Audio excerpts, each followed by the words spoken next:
김포 서울 편입 이슈가 점점 커지고 있습니다. 국민의힘은 오늘 당내 관련 특위 뉴시티 프로젝트 특별위원회를 공식 출범시켰는데요. 특위 위원장을 맡은 조경태 의원에게 활동 내용 등 자세한 이야기 들어보겠습니다. 전화로 연결돼 있습니다. 조 의원님 안녕하세요. 네, 안녕하세요. 조경태 의원입니다. 네네. 자, 특위 이름이 처음에는 메가서울, 그 다음에 두 번째는 수도권 지역 주민 편익, 이렇게 했다가 뉴시티 프로젝트 이렇게 바뀌었습니다. 이 뉴시티 프로젝트 특별위원회라는 이름, 이 이유가 있을 텐데요. 원래 처음에는요, 그 수도권을 중심으로 해서 이렇게 주민 편익을 개선하는 특별위원회라고 하자라고 당에서 저한테 제안을 하셨거든요. 네네. 제가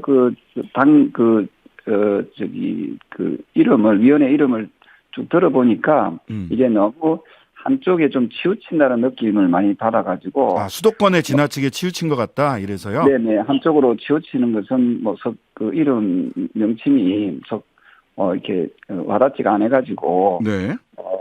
이걸 이름을 좀 변경하자 해가지고, 전국적인 그런 도시 발전, 이 부분을 깨하기 위해서 뉴시티 프로젝트라는 이름을 붙였습니다.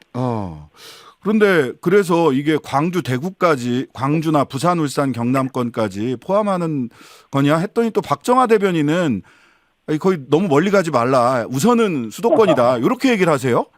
박정하 대변인하고 아까 통화를 했는데요. 그러셨어요? 예. 왜 그렇게 표현을 했느냐 물어보니까 네. 본인은 좀 조심스러워서 그런 표현을 했다고 하고요. 네. 제가 주장하는 것은 서울, 부산 그리고 강주 이 삼축 메가시티를 통해서 국토의 효율성과 또 국가 균형 발전을 좀 이루자 하는 측면에서 삼축을 좀 중심으로 하는 메가시티를 좀 진행하는 것이 좀 좋지 않을까 이런 생각을 합니다. 그러면 이제 위원장님은 어쨌든 이 특위의 업무 범위가 삼축 전체를 아우르는 것이다. 이렇게 그러니까 지금 정리하고 계신 건가요? 네, 그래서 명칭도 뉴시티 프로젝트고요. 그저께 이제 오세훈 시장으로부터 전화를 받았고요. 예. 그리고 오늘 경남도지사 그리고 그저께 이철우 경북도지사, 예. 그다음에 또 김태흠 충남도지사, 이분들도 되게 관심이 많으시더라고요. 네, 그래서 호남 지역만 빼고는 대체적으로 좀 긍정적인 논의를 지금 하고 있습니다. 근데 오늘 김태흠 충남도지사나 유정복 인천시장님 같은 경우는 그리고 또 부산시장을 역임하셨던 서병수 부산 의원님 요 세 분들은 전부 다 굉장히 부정적인 말씀을 하셨어요. 특히 유정복 인천시장은 정치 쇼다 이렇게까지 말씀을 하셨는데. 그래서 보니까 예. 단체장을 하고 계시거나 했던 분들이 네.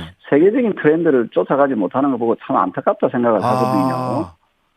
제가 지금 말씀 거론했던 분들이 네. 한번 질문을 한번 던져보세요. 네. 지금 우리나라가 지금 글로벌한 도시로 이제 이어져 나가야 되고 지금 우리 세계 경제가 한 7, 8, 9위쯤 되잖아요. 네.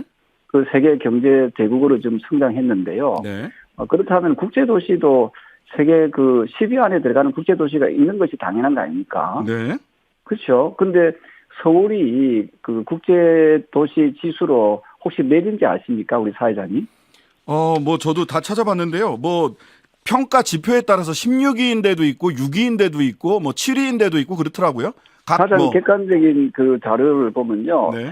최근의 자료를 보면 14위입니다. 14위. 예. 네네네. 1위가 뉴욕이고요. 마크롱이 이제 파리를 갖다가 초강력화를 프로젝트를 시행한 결과 파리가 세계 3위거든요. 네. 그리고 야당에서 되게 싫어하는 일본 있잖아요. 네. 일본이 세계 국제도시 지수가 몇인가 하면 4위입니다. 4위. 네. 우리나라가 일본보다 못해서 되겠습니까? 그래서 제가 이야기하고 싶은 것은 네. 수도 서울에 대한 국가 경쟁력을 높여야 된다. 네. 여기 저는 부산 지역구 국회의원 아닙니까? 그러시죠? 예, 제가 부산 지역 국회의원이지만은 우리 수도 서울의 국제 경쟁력을 높이자고 주장하고 있는데 네.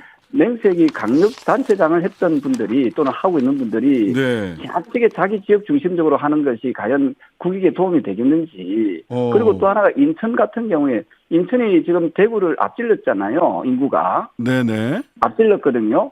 인천이 저리 성장할 수 있었던 것은 서울의 덕을 많이 보고 있는 거 아닙니까? 그 인천국제공항이 지금 보면은 서울 쪽에서 많이 어떤 여러 바이어들이라든지 비즈니스 하는 분들이 많이 왔다 갔다 하지 않습니까? 안 그래요? 네. 그러면 국제공항으로서 더 위상이 서울이 더 커지게 되면은 인천도 훨씬 더 덕일 텐데 그 인천이 또 생뚱시장이 그렇게 저는 반대하는 이유를 잘 모르겠어요. 네, 저희들이 그 유정복 시장님 쪽에도 인터뷰 요청을 좀 드렸으니까요. 관련해서 왜 반대하는지. 예, 그렇게 반대한 이유를 명백히 물어보시고요. 네. 그리고 수도 서울이 국제 경쟁력에서 뒤처져서 되는지도 한번 물어보세요. 순위가 몇 번인지도 물어보고요. 알겠습니다. 가능하면 저희들도 지금 인천시 쪽하고 좀 접촉을 하고 있으니까요. 유정복 시장님하고 인터뷰가 되면 네. 예, 글로벌 트렌드에 너무 뒤처졌다라는 비판에 대해서 어떻게 생각하시는지에 대해서 그렇죠. 여쭤보도록 하겠습니다. 네, 자, 그런데 이제 네. 크게 보면 이제 두 가지 얘기가 나옵니다. 지금 지방에서 이게 서울을 키우는 게 지방 분권이나 지역 균형 발전인과 어떻게 이 논리적으로 좀 모순이 되고 상충되는 거 아니냐라고 하는 비판이 하나고요. 예. 그 다음에 하나는 청사진 없이 너무 급작스럽게 이 계획이 발표된 거 아니냐. 이 두 가지입니다. 이 두 가지 부분에 대해서 어떤 말씀 주시겠습니까? 청사진은 왜 그러면 지금 현재 단체장들을 왜 그걸 못 만들었습니까? 그리고 왜 그럼 지방이 지금 뒤떨어지고 있는데 본인들은 선거 나올 때마다 지방을 살리겠다 했잖아요. 네. 왜 못 살립니까? 그 책임 누구한테 있습니까? 90년 이후로 우리 지방자치를 하지 않았습니까? 맞지요? 네. 지방자치하고 나서 오히려 지방이 더 피폐해지고 있습니다. 맞죠? 네. 그 원인을 분석을 해야 된다고요.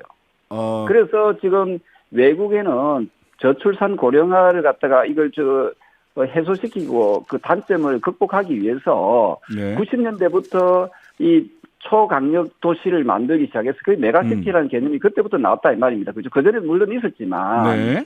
그때부터 본격화 시켜가지고 외국 선진 국가들은 10년, 20년 거쳐서 계속 메가시티에 대한 어떤 연구와 또 도시 계획을 좀 진행해 왔는데 우리나라는 이미 늦었어요. 그죠? 어떤 의미에서는. 네. 그래서 지금이라도 빨리 도시를 메가시티화 시켜서 저출산에 대한 어떤 단점 그리고 고령화에 대한 단점을 극복해 나가야 된다는 그 생각이고요. 네. 그리고 또 저명한 도시계획자 학자들의 이야기를 들어보면요. 네. 한 도시가 자족하기 위해서는 한 도시가 스스로 경제활동과 또 주거활동과 또 여러 문화활동을 자족할 수 있으려면은 최소한 요즘 현대사회에서는 500만 도시가 돼야 된다는 거 아닙니까? 네.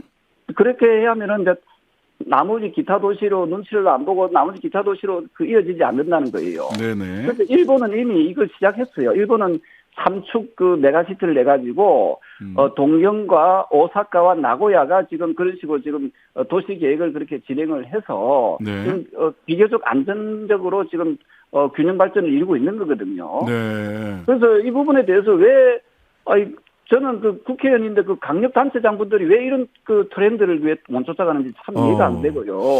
그리고 이게 여야의 문제가 아닙니다. 아시다시피 작년에 2022년이죠, 작년이. 네. 1월 11일 날 이재명 더불어민주당 대선 후보가 신경제 비전 선포식을 발표하면서 본인 입으로 네. 초강력 메가시티로 발전시키겠다고 이야기했어요. 그리고 메가시티는 네트워크 도시를 지향하고 실질적인 자치가 이루어질 수 있도록 개선하겠다고 더불어민주당 대선 후보가 이 말을 했는데 네. 1년도 안 돼서 그러면 이 말에 대해서 그러면은 부정한다는 것은 또 있을 수가 없는 이야기 아닌가요? 예.